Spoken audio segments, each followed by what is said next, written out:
Modern warfare between Iran and Israel involves a cold, calculated exchange of oil, nuclear capability, and regional dominance. Geopolitical instability in the Middle East dictates global energy costs, influencing everything from the price of petrol at the pump to the cost of basic groceries in India. Historical records show a different relationship. In the 1960s and 70s, Iran under the Shah was one of Israel's closest allies. Israel sold weapons to Iran, and Iran supplied the oil that powered the Israeli economy. The 1979 Iranian Revolution ended this partnership. When Ayatollah Khomeini took power, he reversed Iran's foreign policy, branding Israel an enemy and claiming the role of protector for the Palestinian cause. Since the religious divide didn't prevent these nations from being allies for decades, specific strategic forces must be driving the current escalation. A significant imbalance in nuclear power anchors the standoff. Intelligence agencies estimate Israel maintains an undeclared arsenal of up to 400 nuclear warheads, while Iran continues to advance its own development program.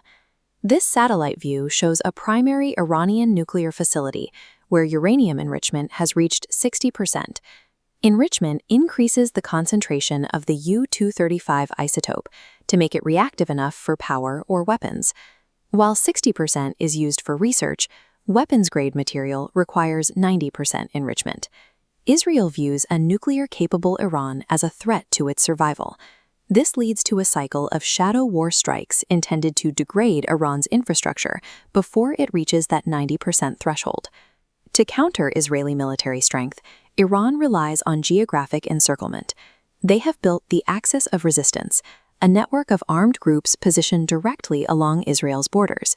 This network includes Hamas in Gaza and Hezbollah in Lebanon. Iran provides the funding and training for these groups, effectively using them as forward operating bases. The strategy extends to the Houthis in Yemen. By backing this militia, Iran can threaten commercial shipping in the Red Sea, impacting global trade routes thousands of miles away. Israel responds with a systematic campaign of precision strikes and targeted assassinations. These operations are designed to dismantle the proxy network and prevent advanced weapons from reaching its borders. This cycle of violence functions as a calibrated, slow-motion arms race for regional dominance. This map highlights the Strait of Hormuz, a 33-kilometer channel between Iran and Oman, serving as a global economic chokepoint. Roughly 20% of the world's daily oil supply passes through here, including the majority of oil exported from Saudi Arabia, the UAE, and Iraq. If Iran blocks this channel, global oil prices are projected to rise by 30 to 40% almost immediately. The threat to this waterway is the primary reason for the heavy U.S. military presence in the region. It also explains why several Gulf states maintain quiet security ties with Israel.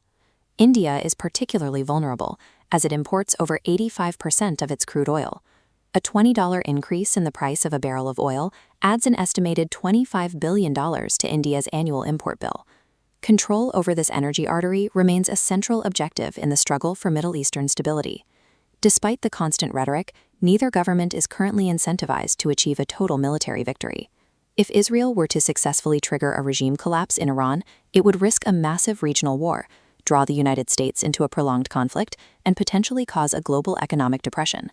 For Iran, a decisive strike against Israel would likely trigger an overwhelming military response from the United States, threatening the immediate survival of the Iranian leadership. Both sides operate under a policy of maximum tension.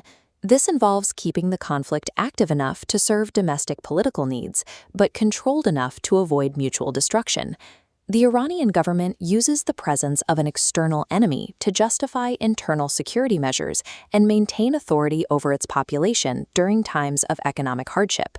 Similarly, the Israeli government utilizes the Iranian threat to secure political unity, justify high defense spending, and maintain a consistent strategic partnership with the U.S.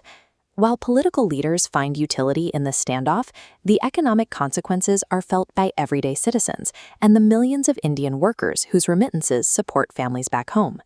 Evaluating the economic motives, nukes, proxies, and oil provides a clearer lens to anticipate market volatility and protect your financial future.